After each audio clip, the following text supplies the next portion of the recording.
I'm Teisha Bader with Shalom TV's news update for Thursday, December the 12th, 2013. The Jerusalem Post reports that according to American sources, U.S. Secretary of State John Kerry's scheduled meeting with Israeli President Shimon Peres and Israeli Prime Minister Benjamin Netanyahu may very well be postponed today because of the heavy snowfall in Jerusalem. Kerry, however, is still expected to meet with Palestinian Authority President Mahmoud Abbas in Ramallah tonight, and then likely meet with Netanyahu and Peres tomorrow. The snowstorm in Jerusalem, which closed schools and roadways, was reported to be the heaviest December snow in the city in 60 years. Former New Mexico Governor Bill Richardson is the latest voice to call on President Barack Obama to commute the sentence of convicted Israeli spy Jonathan Pollard. Richardson, who is also the former UN ambassador, is known for his efforts to release American captives overseas. He sent a letter to the president on Tuesday where he wrote that there is no further need to talk about Pollard's case and that his sentence should be commuted immediately. Richardson wrote, "In my view, there is no longer a need for a discussion today.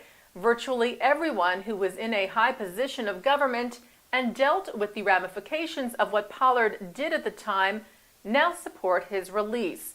Richardson noted many of these major decision makers have issued public calls for Pollard's release, including former Secretary of State George Shultz, former National Security Advisor Robert McFarlane, and William Webster, the head of the FBI at the time of Pollard's arrest. Jonathan Pollard is now serving the 28th year of a life sentence in a federal prison for passing classified information to Israel. The Jewish Week reports that an international religious court is in formation with the goal of freeing agunot, women whose husbands refuse to give them a religious writ of divorce. Blue Greenberg, a longtime activist on this issue and founder of the Jewish Orthodox Feminist Alliance, announced this week at the group's international conference that centrist Orthodox Rabbi Simcha Kraus, who was president of the Religious Zionists of America, has agreed to serve as the head of the independent rabbinic court, which will seek, quote, systemic halachic solutions to the agunot, or so-called chained women problem. In an exclusive interview with the Jewish Week earlier this week, Kraus said that while he is a bit concerned about the criticism bound to be thrown at the new court from those on the right, he hopes the court, which is set to be based in New York, will begin its work by next summer. Kraus said, "I am not a revolutionary, and I understand that halakha, or Jewish law, moves slowly, but it's been too slow. It's time." The issue of agunot is a major one in the Orthodox Jewish community, as it leaves women whose husbands refuse to grant them a divorce unable to remarry and have children. The North American study of agunot, released 2 years ago, said there had been 462 agunot in the previous 5 years in the U.S. and Canada. Jeremy Stern of ORA, the Organization for the Resolution of Agunot, said his New York-based group receives about 150 calls a year from women seeking help and is working on about 50 cases at any given time. The president of the World Jewish Congress, Ronald Lauder, is calling on Germany to create an international commission to deal with Nazi stolen art. In an interview with the Wall Street Journal, Lauder said he would lobby Berlin to form a high-profile group of art researchers and restitution experts to study the ownership histories of every single artwork with possible Nazi ties now in Germany's public museums.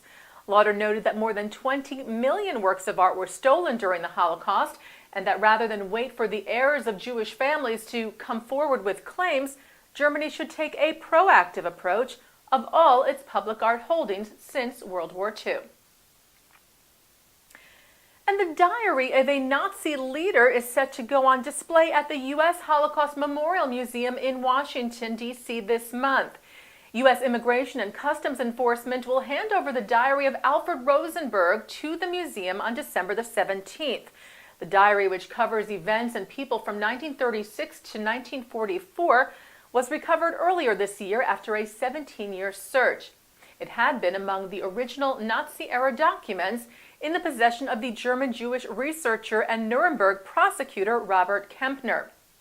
Rosenberg was an early and influential member of the Nazi Party and considered one of the main authors of key Nazi ideologies.